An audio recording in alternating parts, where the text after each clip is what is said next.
मन्नत और विक्रांत दोनों के दिलों की धड़कनें तेज, कदमों की आहट मानो मौत के साए की तरह पीछा कर रही हो। अंधेरी, वीरान और सुनसान सी जगह, जहां हर कोना रहस्यों से भरा हुआ है। आखिरकार दोनों वहां पहुंच ही गए, जहां अनिरुद्ध ने ऐश्वर्या को किडनैप करके छुपा रखा था।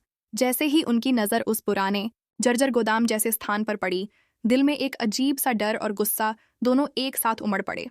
दरवाजे के पास टूटी फूटी लकड़ियां, बिखरा हुआ सामान और चारों तरफ पसरा सन्नाटा। बस बीच बीच में हवा के तेज झोंकों से चरमराती खिड़कियों की आवाज। मन्नत ने विक्रांत की तरफ देखा। उसकी आंखों में एक ही सवाल था, क्या ऐश्वर्या सच में यहाँ है? ढूंढते ढूंढते वे दोनों उस अंधेरे कमरे के भीतर पहुंचे, जहां हल्की सी टिमटिमाती रोशनी दीवार पर अजीब परछाइयां बना रही थीं। और तभी मन्नत की नजर एक कोने में बैठी एक आकृति पर पड़ी। हाँ, वही थी ऐश्वर्या, उसके चेहरे पर डर, आंखों में आंसू और हाथ पैर बंधे हुए। मन्नत के कदम अपने आप उसकी तरफ बढ़ गए। ऐश्वर्या, वह फुसफुसाई, और अगले ही पल उसने उसे अपने हाथों में पकड़ लिया, जैसे कोई माँ अपने बच्चे को खतरे से निकालकर सीने से लगा ले। लेकिन दोनों जानते थे, यहां खतरा अभी खत्म नहीं हुआ। विक्रांत की नजर लगातार दरवाजे और खिड़कियों पर थी।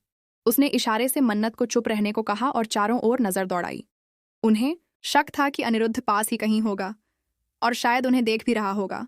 इधर उधर देखते हुए उनकी आंखें कमरे के एक कोने में रखे कुछ सामान पर पड़ीं। पुराना ट्रंक, लोहे के ड्रम और लकड़ी के बक्से। पर इनमें से एक बक्से को अनिरुद्ध बड़ी बारीकी से देख रहा था। विक्रांत ने मन्नत के कान में धीमे से कहा, ये सामान कोई साधारण चीज नहीं, इसमें शायद कोई राज छुपा है।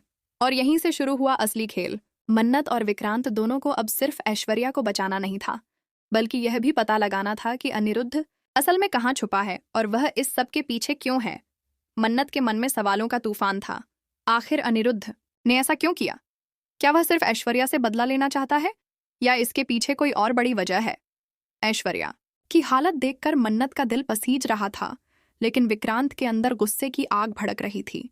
उसका जबड़ा कस गया, आंखों में खून उतर आया, क्योंकि उसे याद था कैसे अनिरुद्ध ने चालाकी से ऐश्वर्या को अगवा किया था और कैसे उसने मन्नत को भी कई बार धोखा देने की कोशिश की थी। विक्रांत के मन में बस एक ही बात थी, आज चाहे कुछ भी हो जाए, अनिरुद्ध को मैं छोड़ने वाला नहीं। इसी बीच कमरे के बाहर हल्की सी आहट हुई। विक्रांत ने इशारा किया और मन्नत ने ऐश्वर्या को पकड़कर दीवार के पीछे छुपा दिया। एक लंबा साया कमरे के दरवाजे पर पड़ा। कदमों की आवाज पास आती जा रही थी।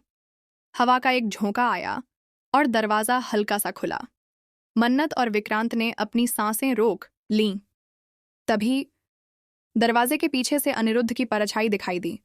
उसके हाथ में एक लोहे की छड़ थी और चेहरे पर वही खौफनाक मुस्कान जो विक्रांत के खून को खौला रही थी। तो मेरे मेहमान आ ही गए, अनिरुद्ध की आवाज कमरे में गूंज उठी। मन्नत ने ऐश्वर्या को कसकर पकड़ लिया, जबकि विक्रांत धीरे धीरे आगे बढ़ा।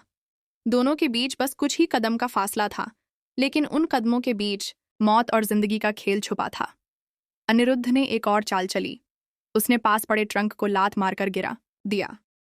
ट्रंक के अंदर से कुछ पुरानी फाइलें और फोटो बिखर गईं। मन्नत की नज़र जैसे ही उन फोटोज पर पड़ी, उसके पैरों तले जमीन खिसक गई।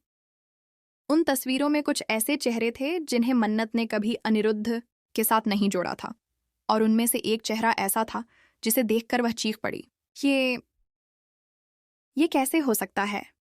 विक्रांत ने एक पल को मन्नत की तरफ देखा, लेकिन अगले ही पल उसने अनिरुद्ध पर झपट्टा मार दिया।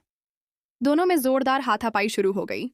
लोहे की छड़, गिरते पड़ते सामान और गूंजती हुई चीखें। ऐश्वर्या ने भी अपने बंधन तोड़ने की कोशिश की और आखिरकार मन्नत की मदद से वह रस्सियां काट दी गईं।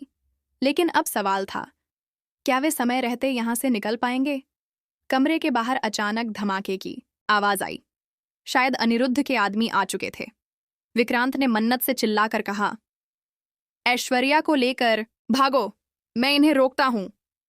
मन्नत ने ऐश्वर्या का हाथ थामा और बाहर की तरफ दौड़ी, लेकिन तभी पीछे से अनिरुद्ध की आवाज आई, मन्नत, अगर तुम गई तो जान लो, वो राज कभी सामने नहीं आएगा। मन्नत के कदम एक पल को रुक गए। उसके दिल में सवाल था, कौन सा राज? क्या यह ऐश्वर्या से जुड़ा है या मेरे अतीत से? वहीं विक्रांत और अनिरुद्ध की लड़ाई अब और खतरनाक हो चुकी थी।